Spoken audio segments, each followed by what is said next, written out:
وہ دنیا جس سے اللہ کے بندوں کے حقوق کو پامال کیا، موت کے وقت انسان اس دنیا کو یہیں چھوڑ کے جاتا ہے، تہی دامن ہو کے جاتا ہے، اس وقت بندے کو پتہ چلتا ہے۔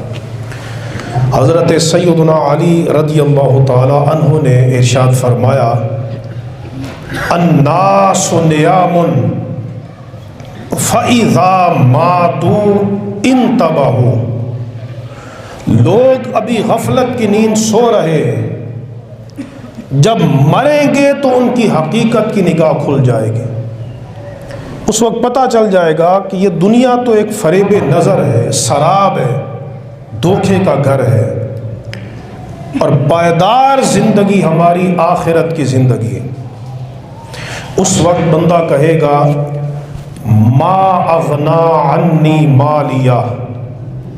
ہلاک عنی سلطانیہ، میرا مال میرے کچھ کام نہ آیا،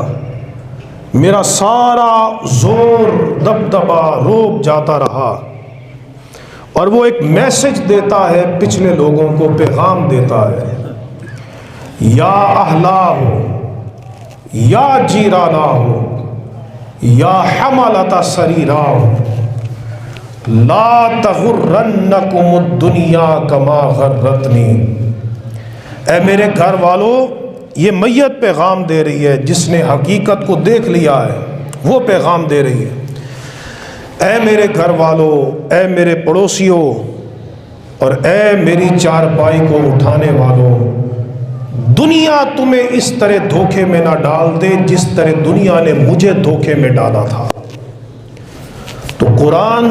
بڑا واضح یہ تصور دیتا ہے کہ دنیا کی زندگی ایک دھوکے کا سامان ہے، جبکہ آخرت کو اللہ تبارک و تعالی